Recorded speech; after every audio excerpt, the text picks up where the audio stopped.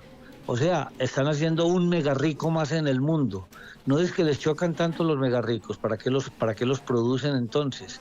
La inversión extranjera está cayendo en Colombia. Ahora decía la doctora Olga Lucía que para tener salud mental hay que tener certeza. Pues en este gobierno si algo no se tiene es certeza. Que hay que tener claridad. Si algo oscuro hay es en este gobierno todo. Y que hay que tener tranquilidad. Pues ¿quién va a estar tranquilo? ¿Qué va a pasar de aquí al 31 de diciembre? No, esto es demasiado grave. Y yo estoy seguro de que la Corte Constitucional, ojalá declarada en sesión extraordinaria, decrete una medida cautelar suspendiendo los efectos de ese decreto, porque el Congreso puede estudiar el decreto, pero el año entrante, al final del periodo que fije el mismo decreto, el Congreso puede estudiarlo, pues ya después de que la gente le ha tocado sacar la plata, quién sabe de dónde. Representante, el ministro del Interior ha dicho que aquí se declara la emergencia económica porque el país necesita nuevos proyectos de infraestructura y no se pueden hacer si existe todavía, si no se paga la deuda. ¿Para usted eso es un hecho sobreviniente para declarar una emergencia económica? Es decir, se lo convierte en una pregunta más directa. ¿Se puede declarar una emergencia económica para pagar una deuda? Hombre, jamás. ¿Cuál hecho sobreviniente? ¿Y quién le dijo al ministro que con eso sí iba a hacer la infraestructura? No le hicieron en 3 años, la van a hacer en el último año. Y además una cosa bien sencilla, porque no piensa en acabar con el Ministerio de la Igualdad, en acabar con la corrupción, porque no piensa en disminuir 500.000 contratos de prestación de servicios que pegaron en el gobierno nacional, porque le están echando la culpa es que el gasto es inflexible. Sí, muy inflexible. Le bajaron el número de miembros a las Fuerzas Armadas y de Policía. Bajaron el número de miembros. Y en esta penosa situación de inseguridad que estamos viviendo, una inseguridad galopante, aquí los únicos que han ganado son los delincuentes y las bandas criminales. No, ahí no hay ningún hecho sobreviniente, que no vengan a disfrazar la realidad. La única pandemia que yo escucharía, que yo me atrevería a decir que hay, pues es el mismo gobierno. Claro. Representante, déjeme precisamente sobre ese último argumento que usted decía, cerrar el Ministerio de la Igualdad, bueno, recortar lo que son los gastos de este gobierno. ¿Eso se alcanza para tener 16 billones de pesos en el bolsillo? Es que ¿quién dijo que eran 16? Es que porque dijo el ministro, pues palabra sagrada. ¿Cuánto no hemos ejecutado del presupuesto 2025 y del 2024?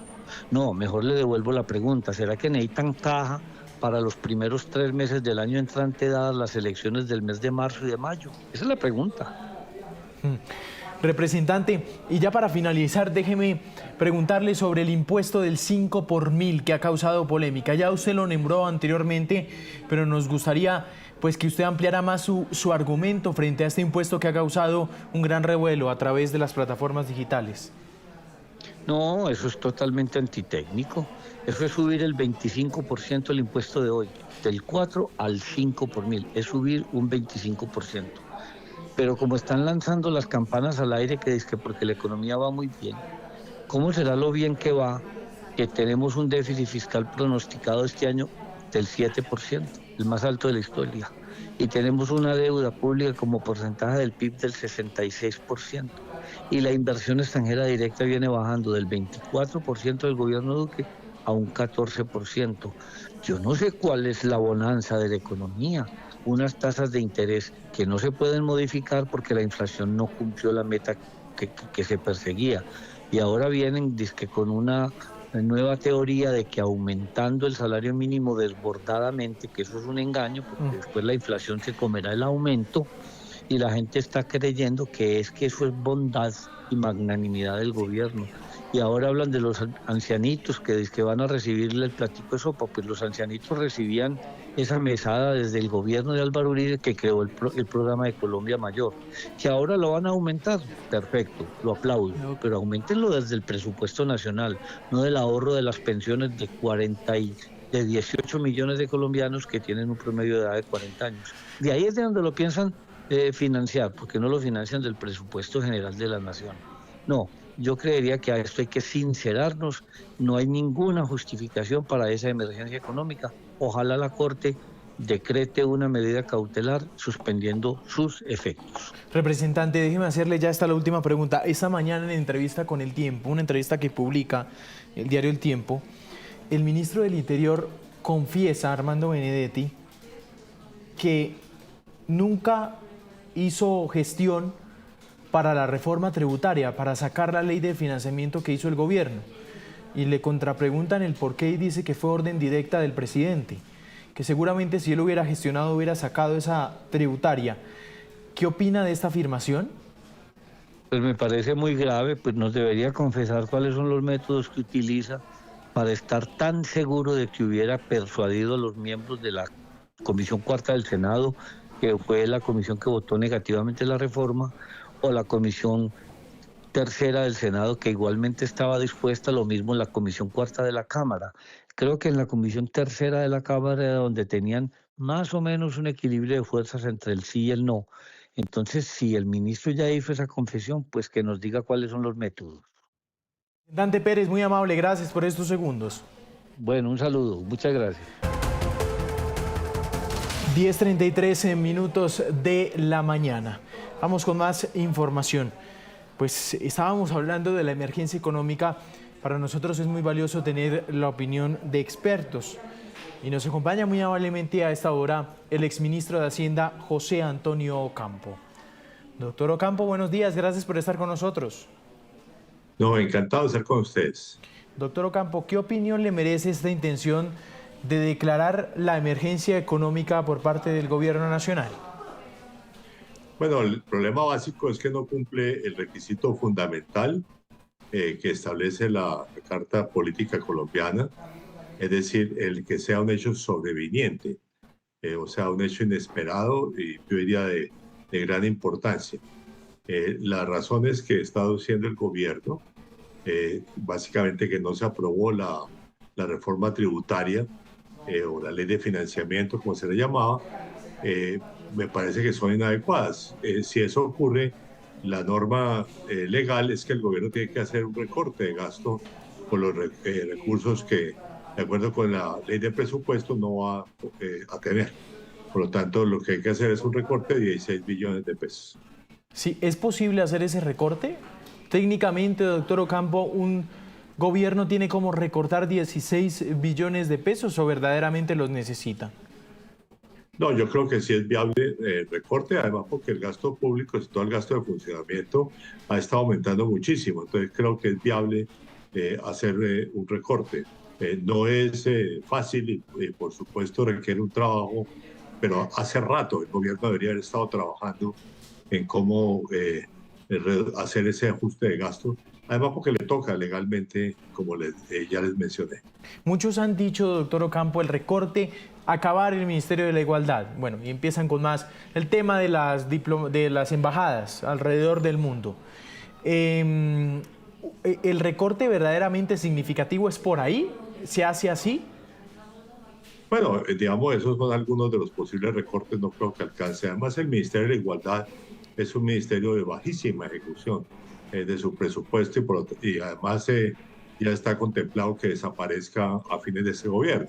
Entonces podría procederse de esa manera. Hay también, seguramente hay algunas posibilidades en materia de embajadas y consulados, pero yo también diría, ha habido un énfasis que ha hecho, por ejemplo, el doctor Mauricio Cárdenas sobre contratos a término fijo, que han aumentado muchísimo bajo este gobierno y podrían ser también objeto de recortes. Ningún recorte es fácil, pero en muchas circunstancias como esta es necesario. Claro. Doctor Ocampo, ¿qué clasifica como un hecho sobreviniente? ¿Qué es un hecho sobreviniente? Porque el gobierno actual ha dicho, y no sé si usted lo mete en ese saco, dice, es que necesito hacer infraestructura, y para hacer infraestructura necesito pagar deuda, y para eso serían los impuestos de la emergencia económica. ¿A usted le parece eso un hecho sobreviniente? No, realmente no es sobreviniente, quiere decir exactamente un hecho inesperado. y todo lo que está usted mencionando es totalmente esperado, ¿no es cierto? Que falte recursos públicos para ciertos elementos del presupuesto. Y debo decir, inesperado y además de importancia crítica. Por ejemplo, el COVID dio lugar a una emergencia y fue lógico. Y debo decir, lo digo además como un ministro que fue afectado por esta misma norma. En el año 97, cuando yo era ministro de Hacienda previamente, sacamos una emergencia económica por el exceso de entrada de capitales que tenía el país, que estaba revaluando demasiado la tasa de cambio, y la Corte nos dijo que eso no era un hecho sobreviniente. Entonces esa emergencia se colapsó, como va a colapsar esta cuando la decreta. Claro. Doctor Ocampo, no sé si usted se esperaba que su nombre fuera a ser tan mencionado de la boca del presidente y de los ministros del gobierno. Y se lo tengo que preguntar, doctor Ocampo, ¿es verdad que usted pagó una deuda y no le consultó a nadie, como lo dijo el ministro del Interior ayer y como lo ha dicho también el presidente Petro en varios consejos de ministros? No sé, ¿deuda personal o una deuda? No, una deuda del Estado, dice él, con un tema de Ecopetrol, que eso no se le consultó, que eso no se le, el tema de Ecopetrol, que usted no le consultó nunca a nadie y que le hizo un gran daño a las finanzas públicas del país. Bueno, perdone que le diga, dos hechos. Sí. El primero es que, digamos, cuando hay subsidios del Fondo de Estabilización de Precios de Combustibles, entonces digamos, hay un déficit en el cual paga, digamos, primero Ecopetrol, pero después el gobierno tiene que pagarle a Ecopetrol el monto de los recursos que tuvo que destinar a ese propósito. Es la norma como existe legalmente. Entonces el problema en ese sentido no es haber pagado digamos, el déficit que había ya incurrido Ecopetrol. Además, por las finanzas de Ecopetrol, que eso se lo dije en algún momento al presidente Petro cuando todavía era ministro, que no era o sea, que cómo quería afectar de esa manera las finanzas de Ecopetrol. Por eso la solución era eliminar los déficits del Fondo de Estabilización de Precios de Combustibles, que eran enormes cuando yo comencé mis tareas de ministro de Hacienda de este gobierno. Eran digamos, en términos eran el 2,5% del Producto Interno Bruto, o sea, una cantidad absolutamente enorme. Entonces, yo le propuse al presidente Petro, y él aceptó, y eso tal vez se le ha olvidado, que había que eliminar el déficit digamos, ese subsidio a la gasolina y a la CPM. Y hicimos el de la gasolina gradualmente, de acuerdo con ese acuerdo, perdón por repetir la palabra que teníamos con el presidente, y se esperaba que comenzara el de la CPM en julio del 2023, pero yo ya había salido del gobierno y no se hizo. Por lo tanto, digamos, la reducción del déficit del Fondo de Estabilización de Precios de Combustibles, que fue bastante considerable. Yo la bajé durante mi periodo del 2,5% al 1% del Producto Interno Bruto. O sea, más bien hice un ahorro para el gobierno del 1,5% del Producto Interno Bruto. Pero, doctor Ocampo, en honor a la verdad, ¿esto fue orden del presidente? Cuando usted era su ministro, ¿usted cumplió también con una directriz? Es decir, esto de cerrar esa déficit del Fondo de Estabilización.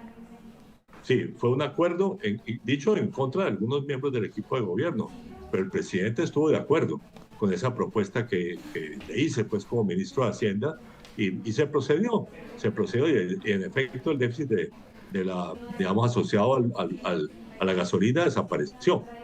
Como digo, el de la CPM no. Y después no se ha hecho sino correcciones muy parciales de ese déficit. Por lo tanto, dicho sea de paso, ahí está un elemento en el cual se pueden recortar los gastos del gobierno. Sí. Qué pena tenerse lo que se preguntar, pero es que volvió usted a aparecer en la boca del presidente, doctor Ocampo, y fue el trino de hoy. Hay un trino que aparece en su cuenta de X, un trino muy largo, confesando el presidente que cometió el peor error de su vida, y es haberle hecho caso a usted para nombrar un miembro en la Junta Directiva del Banco de la República, un miembro que de progresista no tenía absolutamente nada, dice él, que tal vez es el peor error que cometió en el gobierno nacional. ¿Qué le responde usted al presidente con esto que escribió en su cuenta de X, doctor Ocampo? Que no fue un error, fue una buena decisión que tomó él con base en la recomendación que yo le hice. Porque Olga Lucía Costa, que es la persona de quien estamos hablando, ha sido un excelente miembro de la Junta Directiva del Banco de la República, digamos, mostrando su independencia, pero además tenía una larga tradición como, digamos, funcionaria de distintos cargos y es una persona progresista, digamos, en cierto sentido del mismo nivel digamos, de pensamiento que yo tengo, que creo que también es un pensamiento progresista. Por lo tanto, digamos, esa fue una excelente propuesta de parte mía y una excelente decisión del presidente de haberla nombrado como miembro de la Junta Directiva del Banco de la República, en donde ha cumplido una tarea excepcional. Sí, doctor Ocampo, cuando uno se limita a los hechos, es cierto que, bueno, sus ideas no son nada progresistas, sus decisiones no van en coordinación, como dice el presidente Petro, de los ideales de este gobierno nacional, que van en contravía. Esto que es más, dice él, no tengo las suficientes personas que representen los ideales en la junta directiva y así justifica que el banco no baje las tasas de interés por el nombramiento que hizo con la recomendación suya. ¿Esto es cierto? En honor a la verdad, ¿el desempeño de Acosta ha sido así? Ha sido excelente el desempeño de Olga Lucía. O sea, no tengo ninguna crítica a ese desempeño. Por supuesto que hay un debate, digamos, entre, digamos, los miembros de la Junta Directiva del Banco de la República. Digamos, por ejemplo, la última decisión, como anteriores, digamos, es de 4-3, 4 de no bajar la tasa de interés.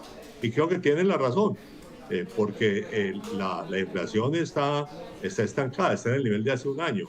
Está 2 puntos porcentuales por encima de la meta del Banco de la República. Y además ya no coincide con hechos negativos en materia de crecimiento económico y empleo, porque la recuperación económica se está dando y el empleo también está mejorando. Porque, digamos, en ese sentido no se puede utilizar el argumento del pasado de que, digamos, aunque la inflación está un poco alta, digamos, la actividad económica y el empleo se están comportando mal y por lo tanto debe ser objeto de la Junta debe adoptar la decisión de bajar la tasa de interés. Yo creo que la Junta ha hecho las decisiones correctas. Sí. Por lo tanto, respaldo el voto que seguramente ha sido parte de la mayoría de Olga Lucía Costa. Doctor Ocampo, déjeme, porque usted gracias a su respuesta me permite regresar, y es, ¿por qué usted cree que este gobierno aumentó tanto el gasto público? Bueno, esa es una buena pregunta. ¿Por qué han aumentado? Bueno, usted me ha mencionado algunos hechos y yo le mencioné otros. Habría que entrar en detalle, digamos, tema por tema. Además, porque al tiempo que ha habido aumento de gastos y de gastos de funcionamiento, además, ha habido también, digamos, faltantes en algunos sectores. Por ejemplo, los faltantes del sector salud son uno de los temas más complejos que se ha debatido ampliamente.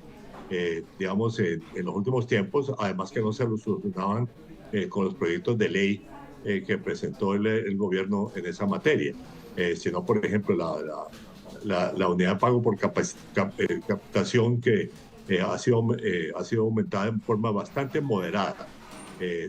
Después de que yo salí del gobierno, porque me tocó la decisión de aumentarla en diciembre de 2022 y lo hicimos correctamente. Los aumentos posteriores, que son apenas con la inflación, son incorrectos porque no cubren el aumento de gastos que ha tenido el sector de salud. O sea, hay problemas digamos, de exceso de gastos en algunos casos y de falta de gastos en otros. Pero, digamos, esa es precisamente la tarea que tiene el Ministerio de Hacienda y en el caso de la inversión del Departamento Nacional de Planeación. Por lo tanto, tienen que hacer una propuesta, es el punto básico.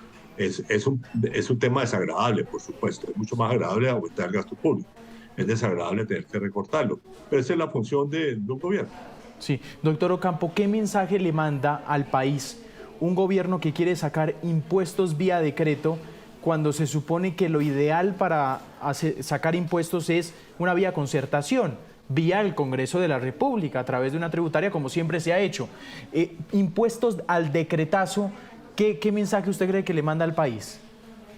No, pues es un horror, para ponerlo suavemente. Sí. O sea, no tiene ningún sentido. Además, digamos, las reformas tributarias hay que concertarlas. Yo, como ministro de Hacienda, digamos, lideré una en el 2022. Fue un proceso de concertación con el Congreso y con diferentes sectores empresariales y lo logramos. O sea, se puede hacer a través, o sea, se debe hacer a través del Congreso de la República, como se hizo en el 2022 y como se han hecho muchas otras en el pasado. Sí, doctor Ocampo, déjeme hacerle dos preguntas para cerrar. La primera es, cuando uno se va a la minucia de sus impuestos, el gobierno ha dicho el 5 por 1000. ¿Qué opina usted del 5 por 1000? No, puede ser un mecanismo excepcional. Es un impuesto que fue, en su origen fue ya excepcional y me parece que, digamos, podría ser utilizado temporalmente, pero al final hay que pensar en cómo se elimina.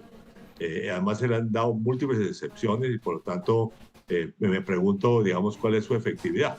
En fin, pero si no es no es un tema, pues, que sea objeto, pues, de una imposible decisión colectiva.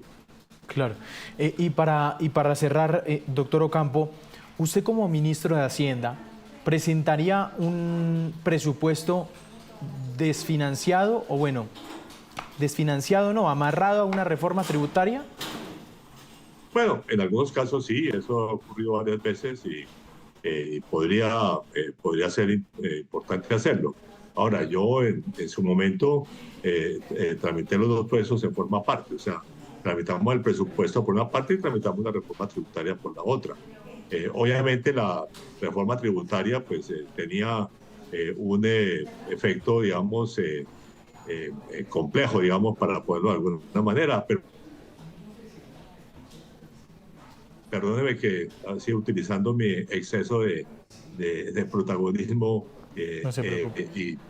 y autoelogios, digamos, las únicas dos ajustes fiscales que se han hecho bajo este gobierno los lideré yo. O sea, la reforma tributaria del 2022 y la eliminación del subsidio de gasolina con el Fondo de Estabilización de Precios de Combustibles.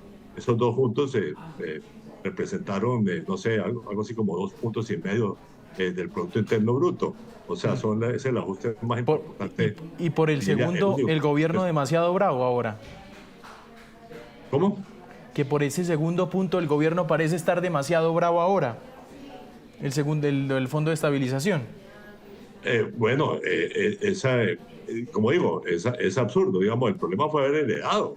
O sea, digamos, hay que decirle a San Duque que dejó ese déficit tan enorme en el Fondo de Estabilización de Precios de Combustibles y había que recortarlo, punto.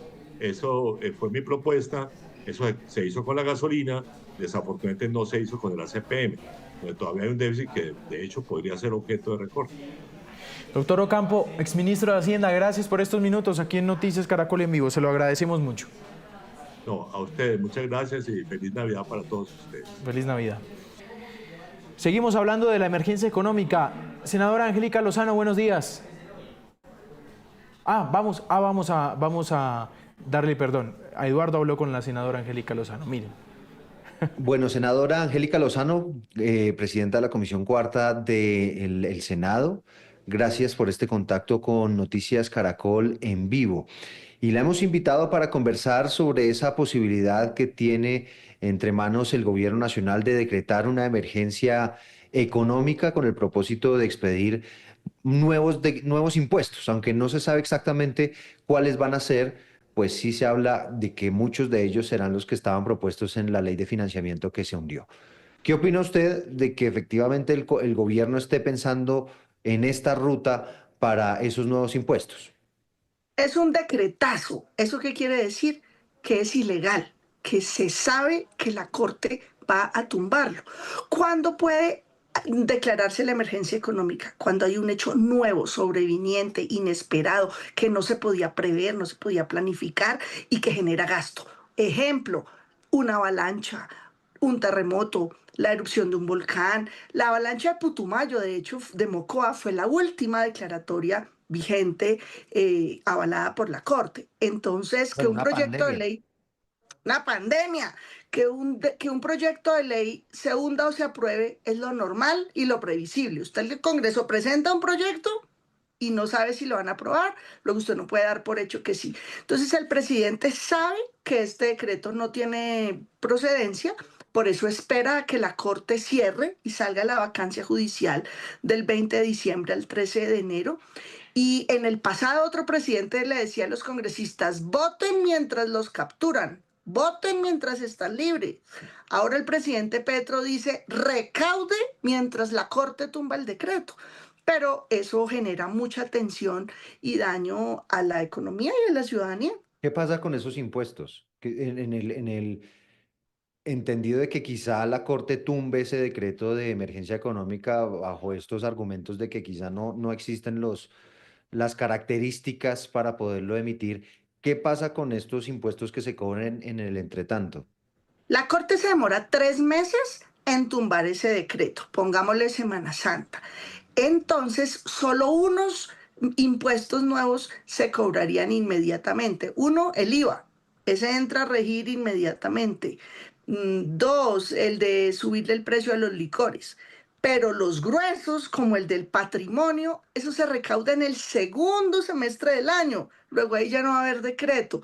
Es casi que armar una guerra y una tensión inútil, porque serán al final pocos impuestos los que sí se van a tener que pagar en enero, en febrero y calculo yo hasta Semana Santa. Dice el ministro, no los conocemos todavía, es importante hacer claridad de esto a nuestros usuarios, pero ya el fin de semana anticipó el ministro Benedetti que quizá viene 5 por mil, es decir, el famoso 4 por mil, ahora lo subirían a 5 por mil y ese sí se cobraría de inmediato. Y inmediatamente. Por eso yo no creo que ese sea real. Lo haría el presidente por un simple cálculo político. O sea, como lleva años diciendo voy a eliminar el 4 por mil, voy a bajar el 4 por mil, Gustavo Bolívar, todo el mundo como para ahora subirlo. Creo que puede ser un acto de provocación en el rumor y que al final no lo decreten por simple conveniencia política del gobierno. Pero en lo profundo y en lo serio, Eduardo, aquí hay una usurpación de poderes. Esto no es un chiste. El Congreso es el único facultado para crear impuestos, salvo una emergencia, un volcán, una pandemia, ¿sí? Temporal. Eso no está pasando por fortuna. Entonces aquí hay un abuso de poder. Entonces el presidente está cogiendo por costumbre decretazo, saltarse al Congreso, saltarse a todo el mundo y luego dice golpe de blando. Eso es un golpe de Estado. Un golpe blando es lo que hace el gobierno, violar la separación de poderes. Estuvo el decretazo que se saltó lo de la consulta popular laboral, porque el Congreso dijo no, ahora están planeando otro sobre las empresas temporales, las personas que trabajan por temporal. Eso es un tema del Congreso, de ley. No puede usted emitir decretos a la ligera. Y el problema es que eso tiene costos en la confianza, en que la gente se inhibe de hacer inversiones, se inhibe de hacer un gasto. Alguien que con el esfuerzo de la vida está comprando por fin su casita, una casa de 180, 250 millones de pesos, súmele nomás el 5 por mil y ese tipo de modificaciones le va a afectar. Le va a afectar. Ya que hablamos de la relación Congreso-Gobierno, hubo una declaración del ministro del Interior, Armando Benedetti, en la que plantea y reconoce que él no le hizo mucha fuerza a la ley de financiamiento, porque quizá desde ese entonces ya sabía cuál era la vía o la ruta que iba a tomar el gobierno para esos nuevos tributos. Eso particularmente, usted, digamos, desde el Congreso, ¿cómo lo ve? Eso estaba cantado y el gobierno hizo otra maniobra, impedía votar, rompía quórum en Cámara una y otra vez, dilatando. ¿Por qué dilataban? Para esperar la vacancia judicial del 20 de diciembre. Aquí el problema, Eduardo, es que el gobierno está tomando unas decisiones peligrosas, costosas e incluso que rayan en la corrupción. A este fin de semana, el viernes, compró deuda por 6.000 millones de dólares a tasas de más del doble. Le traduzco eso a los ciudadanos. Si lo normal es que a usted le presten al 7% o al 6%, de una forma secreta, opaca, sin competencia, a dedo, fue y tomó deuda al 13%. Eso solito da una comisión, una utilidad al prestamista oculto, escondido, encubierto, de 810 millones de dólares. Eso no lo había hecho ningún gobierno, porque una comisionada de 810 millones de dólares, pues el presidente Petro o el senador Petro habían dicho corrupción, mafia, cooptación del Estado. Esa plata no la van a pagar del bolsillo de Benedetti, esa plata es de los impuestos. Entonces está generando unos gastos no solo caros, onerosos, injustificados, sino que rayan en corrupción. ¿Quién se ganó 810 millones de dólares en un minuto? ¿Quién se lo ganó a escondidas, callado y que solo para usted? Cuando, si lo dicen al público, hay una especie de subasta y con seguridad hubiera costado menos de la mitad. Claro. Eso se llama corrupción. En otra época hubieran quemado todo, tumbado al ministro. ¿Qué va a decir el gobierno, el presidente? ¿Que eso fue un Olmedo a espaldas de él? Semejante operación, 810 millones de dólares en un minuto y a escondidas. Entonces, señores, a pagar impuestos para pagar torcidos como ese. Ese es el mensaje, deslegitima al Estado. Entonces es una fractura muy grave la que nos pone en la sociedad. Claro, y esto aquí traducido a pesos, esos son como 23, 24 billones de pesos y de hecho el viernes pasado emite un comunicado el Ministerio de Hacienda hablando sobre esa emisión de títulos y demás. Esto básicamente es ofrecer al Estado colombiano para que alguien invierta, pedir prestado para el Estado y pagando esos intereses altísimos que, como usted bien nos dice y nos estaba narrando, pues podrían ser del 13%, aunque particularmente ese comunicado no lo confirma, pero sí dice que es un inversionista extranjero, seguramente un inversionista con mucho dinero, ¿no? Para que los ciudadanos sepan, escoger a dedo de forma escondida y oculta a un prestamista al que le va a pagar más del doble de lo que cobran en toda la banca multilateral, nacional y pública, eso se llama corrupción. Sí. ¿Quién hace esa compra? ¿Quién dónde va a dar esa plata? ¿Hay comisión de la comisión? ¿Va a decir el presidente que fue un Olmedo a sus espaldas? Y para eso, entonces, para pagar esos costos, hagamos un decreto de emergencia económica y clavémosle impuestos a la gente y recaude mientras lo tumban. Eso es deslegitimar el Estado y jugar sucio. Sí, uno ve que hay un gobierno que quizás está algo desesperado, digamos, en materia financiera, en materia de liquidez, que necesita plata, y hay muchos sectores diciendo, venga, es que lo que hay que hacer es bajar el gasto, es decir, revisar qué es lo necesario, qué no es lo necesario, quizá han aumentado también mucho las contrataciones, y en ese orden de idea me gustaría conocer qué opina usted y qué es lo que debería hacer el gobierno. Digamos, si tomara un camino que, como muchos han dicho, quizás más sano que este de estarse endeudando y de insistir en un presupuesto altísimo. Los televidentes, sean una familia, una microempresa, una empresa mediana, saben qué pasa cuando usted gasta más de lo que tiene, gasta mucho más de lo que vende, si es comerciante o del sueldito que le llega, y si además debe créditos, si saca un avance, una tarjeta que es carísimo para pagar otra tarjeta, pues sabe que la gente sabe que se explota. ¿Qué implica? Bajar gastos. Mija, no se puede ahorita ir de rumba. Mija, no se puede cambiar de carro. Mijo, qué pena, pero no hay vacaciones. O sea, toca racionalizar. Eso es lo que hace la familia colombiana, estirar la platica. Días de vacaciones, pues vamos al parque. Eso implica controlar el gasto. El gobierno se ha negado porque el presidente y el gobierno están encampañados. La economía ha dado unas buenas señales. Hay que celebrar y reconocer que la gente no está sintiendo más pobreza que antes. Está moviéndose la economía levemente, pero moviéndose. Entonces lo que hay que hacer es ajustar el gasto. Pero el presidente se niega porque quiere campaña. Él está focalizado en campaña. Mientras tanto vemos el tema de seguridad dramático y les está dando prebendas, gabelas y ventajas. Entonces le dicen, no, es que necesito sacar impuestos para poder comprar drones para atender esa violencia y ataques. Pues amigo, esos son los gastos ordinarios y normales. Es en eso que hay que ganar, gastar, invertir, de hecho, no en politiquería. Ahí está la polémica activada entonces por la declaratoria de esta emergencia económica que es inminente, dice el ministro Armando Benedetti, que ya la firmaron y que están esperando, por supuesto, entonces a la expedición de los nuevos decretos, que es al final lo que es la minucia las consecuencias de lo que es una declaratoria de emergencia económica, que van a ser los impuestos, que los vamos a conocer por fin, para poner y estar más claros en otro debate. Y el otro debate es si los impuestos son, como dice el gobierno nacional, para los mega ricos, como lo ha informado el ministro Benedetti, o si por el contrario, como dicen los gremios económicos, estos van direccionados a la gente de la clase media. Son las 11:05 minutos de la mañana. Ahí estaba entonces la declaratoria de la emergencia económica. Recordemos, el ministro del Interior, Armando Benedetti, ha dicho que el gobierno nacional necesita plata para cerrar la deuda y que pueda adquirir recursos para el tema de los proyectos de infraestructura, la construcción de diferentes proyectos de infraestructura. Hasta ahora es como el gran argumento que dan en el marco de esta discusión de lo que es un hecho sobreviniente, que pues obviamente está sujeto y ha sido cuestionado este argumento.